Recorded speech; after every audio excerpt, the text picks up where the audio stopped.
Εσύ δεν θα πας. Ορίστε η δασκάλα, τι μας κάνει για να μάθουμε τους χορούς. Ορίστε, ορίστε. Αυτά είναι η διαπαιδαγώγηση των παιδιών. Ποδαρίλα βρώμα. Καλά βρε βρωμιάρικα, είχατε άλλη μπλούζα να βάλετε και βάλατε αυτή. Τι πράγματα είναι αυτά. Επίσης θυμηθήκαμε. Γιατί? Ως ένδειξη διαμαρτυρίας.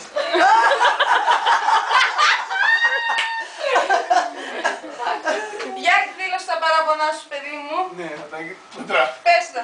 Έλα Νατάκη, θέλω σου. Έλα, για πες τα. Λοιπόν, Ναι. Γιατί δεν πρέπει να κάνεις πανηγύρι αργά.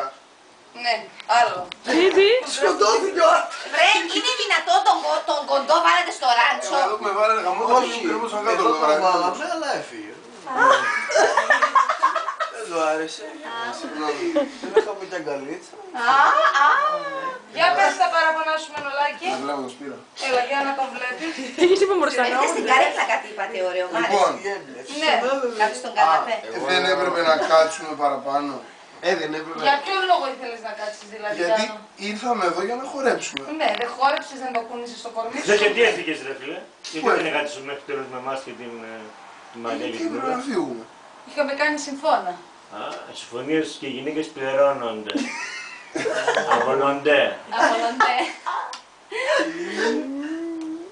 Κάναμε συμφώνα. Πείτε, απολογήσου. Παιδιά, ξέρετε ότι ο νεαρός έχει πολύ καλή φωνή στο τραγουδί. Ναι. Πού παίζεις σε συγκρότημα. Χρόνια Και τώρα. δεν μας τραγούδησες. Παιδιά, να πω ότι με έχει πει ο γιος μου. ναι. Πήγε να του κάνω τον Εγώ τραγουδούσα χθες.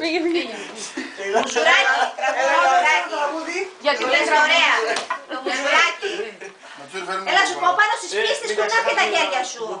Τώρα δα. Τώρα δα. Εγώ ξεκίνησα να λέγει τραγούδα. Δεν έχουμε το τέτοιο, του χαλκιδίου που έπαιζε. Ναι, παίζαμε με το καζού. Φέραμε την κιθάρα, να λέγαμε. Έλα, σου κρατάει ρυθμό η σταματία. Καλά, σφραγίδα τελείωνε. Τέλεια. Τι να πω. Η σφραγίδα. Ματσούρι, πέτα μου την κόκολα. Εσύ θα κάνουμε στην ταξιδεύεις, είσαι υπεύθυνος του Λαβάρου, όταν θα φύγουμε να πάμε για το Καραβάκι. Το έφραστο, το κρίσταλο από την Ισπανία. Πέτα μου και το ποτήρι. Φαντάζομαι που μπουκάλα, έτσι να μην τέτοια. Θα σου πετάξει το ποτήρι. Εντάξει, με άκουσες. Κάτω σε περιμένει κάτω, στη ρεσεψιόν. Τι ώρα θα το πάρω εγώ για να το Το πάρεις. Από τις 5 και μετά είναι δικό σου. Και τι θα το κάνω 2 ώρες. Φυσικό ακόμα. Αφού θα είμαστε μέσα στο πλοίο, ρε. Από τις 5 θα πάω. 5 η ώρα. Ζούμα ρε, ζούμα. Α,